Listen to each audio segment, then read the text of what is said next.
si je vous disais que pour devenir immortel, vous n'aviez pas besoin de dépenser un centime? Aujourd'hui, j'ai demandé à ChatGPT de me construire une routine anti-âge, voire immortelle, à la façon de Bryan Johnson, sur qui j'ai fait une vidéo très récemment. Sans plus de blabla inutile, voyons voir directement ce que ChatGPT m'a répondu. Donc il m'a répondu avec plusieurs phases, plusieurs points. Le point numéro 1 étant le sommeil et le rythme circadien. Objectif, 7 à 9 heures de sommeil profond régulier. Des actions concrètes. Coucher et lever à la même heure tous les jours.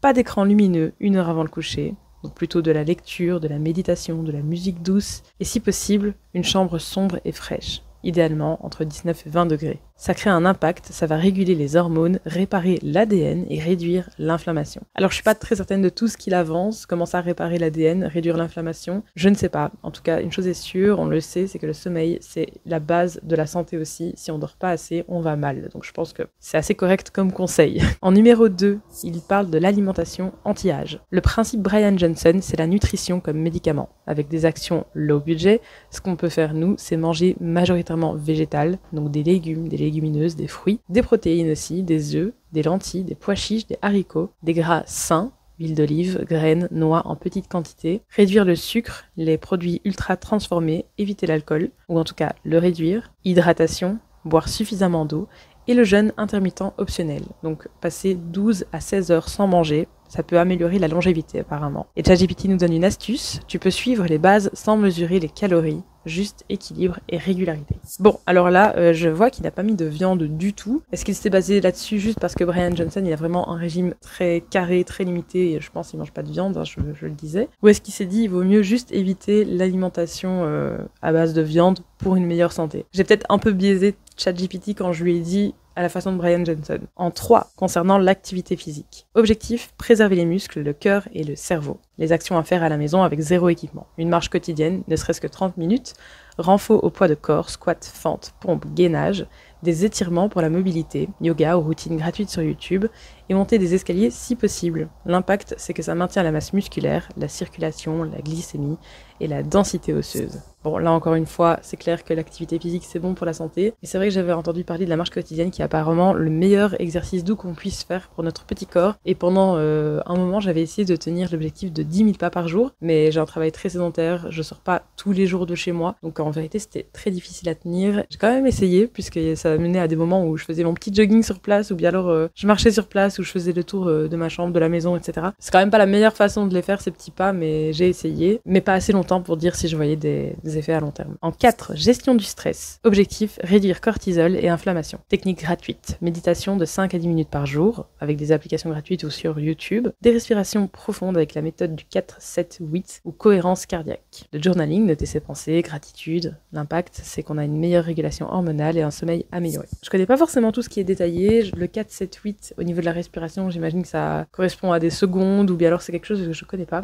Cohérence cardiaque, je connais pas non plus, donc ça demanderait des recherches un peu plus poussées. Et le journaling, c'est vrai que moi je suis pas fan de journaling, j'ai déjà essayé je crois, jamais de journaling. J'ai déjà tenu un journal intime, c'est pas du tout pareil. J'adore avoir des carnets, noter des tonnes de choses dedans. C'est vrai que le principe journal de gratitude, etc., c'est pas quelque chose qui me tente à proprement parler. Donc voilà. Mais je pense que ça dépend des gens. Si vous êtes attiré par ce genre de choses, si ça vous fait du bien, en fait, forcément, ça va marcher pour vous. Donc moi, je pense pas que ça marcherait pour moi, mais ça, c'est un peu propre à chacun, je crois. En 5, l'exposition au soleil et l'air frais. Pour une vitamine D naturelle, 10 à 20 minutes de soleil par jour, de l'air frais, marcher dehors, respirer profondément, ça a un impact sur le système immunitaire, l'humeur et la production d'hormones. Alors par contre, le soleil, ça va être compliqué. Je vis en Belgique, n'est-ce pas?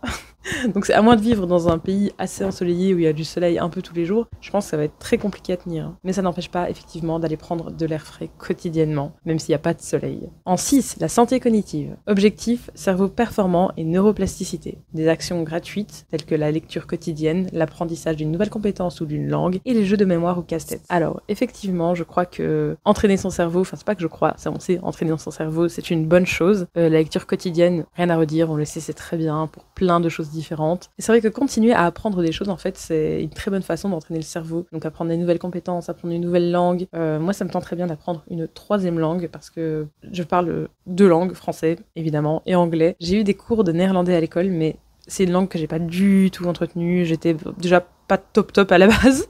dans cette langue, mais là je pense j'ai tout perdu, donc je peux pas dire que je parle 3 langues malheureusement, mais je me dis que je me pencherais bien sur une 3e langue. D'ailleurs j'avais déjà commencé à apprendre un peu d'espagnol avec Duolingo, n'est-ce pas? Et puis je m'étais dit est-ce que j'irais pas prendre des cours et tout, bref, apprendre une nouvelle langue, apprendre de nouvelles compétences, je pense que ça paye toujours, dans tous les cas, pour entraîner son cerveau. Pareil pour les jeux de mémoire et les casse-têtes, moi ce que j'aime bien en ce moment, bon c'est pas à proprement un jeu de mémoire et un casse-tête, mais c'est quelque chose qui demande de la réflexion, c'est les mots fléchés. J'adore ça, voilà.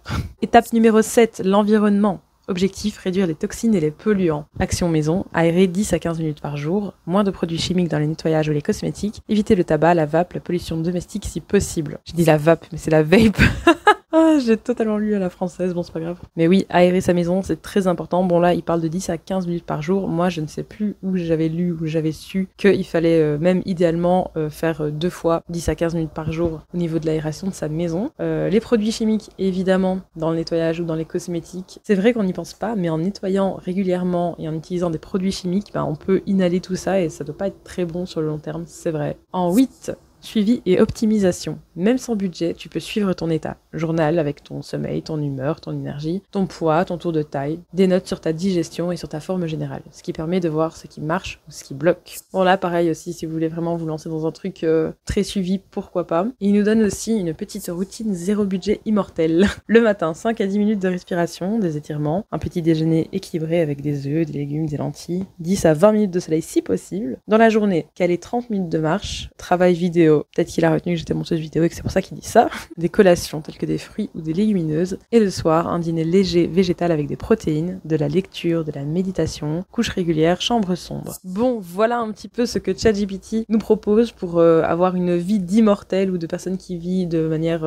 très prolongée et en bonne santé, puisque c'est quand même ça l'objectif de Bryan Johnson. Bon, je trouve quand même que ça te casse pas trop pattes à un canard, on est loin de se rapprocher des techniques que Bryan Johnson met en place, mais évidemment, en fait, à part un quotidien très accessible comme tout ce qu'on connaît déjà en fait dans les conseils de santé de manière générale, il n'y a pas de solution autre qui nous soit vraiment accessible. Donc voilà, un petit peu déçu, c'est un bon rappel des choses à faire, mais il n'y a rien d'innovant, il n'y a rien de Bryan Johnson là-dedans quoi. Et pour cause, Bryan Johnson dépense 2 millions par an pour, j'allais dire se maintenir, c'est même pas se maintenir, c'est se rajeunir carrément. Donc voilà, je vous invite à aller voir ma vidéo si vous voulez vraiment savoir de quoi ça parle. Mais nous, on va se laisser ici. Je ne pense pas que c'est demain qu'on pourra accéder à l'immortalité de manière gratuite, mais bon, ça valait le coup d'essayer de demander un petit coup à ChatGPT qu'est-ce que tu en penses. Et sur ce, je vous laisse et à bientôt. À demain même pour une nouvelle vidéo. Bye!